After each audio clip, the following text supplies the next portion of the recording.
ধারণার চেয়ে কয়েক গুণ শক্তিশালী হতে যাচ্ছে ঘূর্ণিঝড় রেমাল। সন্ধ্যা বা মধ্যরাতের মধ্যেই বাংলাদেশ উপকূলে মূল আঘাত হানবে এই দানবীয় ঘূর্ণিঝড়। আঘাতের সময় গতিবেগ থাকবে ঘন্টায় ১৩৫ থেকে ১৪০ কিলোমিটার। জেলায় জেলায় দেখানো হয়েছে ১০ নম্বর মহাবিপদ সংকেত।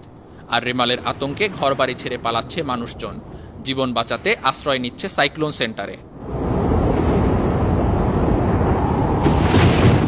আবহাওয়া অফিসের সবশেষ তথ্য অনুযায়ী ঘূর্ণিঝড়টি চট্টগ্রাম সমুদ্র বন্দর থেকে ৩৮০ কিলোমিটার, কক্সবাজার থেকে ৩৪০, মোংলা থেকে ২৯৫ আর পায়রা সমুদ্র বন্দর থেকে ২৬৫ কিলোমিটার দূরে অবস্থান করছে।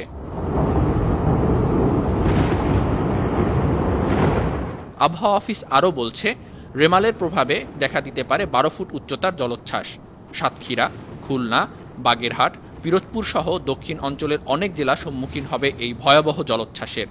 জেলার পাশাপাশি অদূরবর্তী দ্বীপ ও চরসমূহে জলোচ্ছ্বাসের আশঙ্কা রয়েছে। চট্টগ্রামের বিভিন্ন জেলায় হবে ভারী বৃষ্টিপাত, দেখা দিতে পারে ভূমিধস।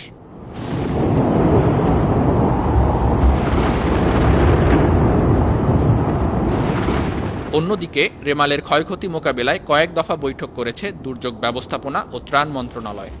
সবশেষ তথ্য অনুযায়ী ৮ লাখের বেশি মানুষ আশ্রয়কেন্দ্রে অবস্থান নিয়েছে।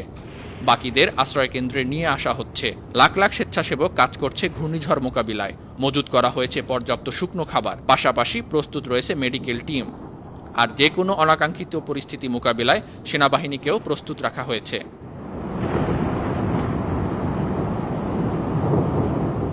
ঘূর্ণিঝড় রেমাল মোকাবিলায় সার্বিকভাবে প্রস্তুত আছে ফায়ার সার্ভিস ও সিভিল ডিফেন্স বাহিনীর সদস্যদের ছুটি বাতিল করা হয়েছে। ঝড় মোকাবিলায় গঠন করা হয়েছে মনিটরিং সেল। ফায়ার সার্ভিসের পাশাপাশি সব মন্ত্রণালয়ের কর্মকর্তা কর্মচারীদের ছুটিও বাতিল হয়েছে।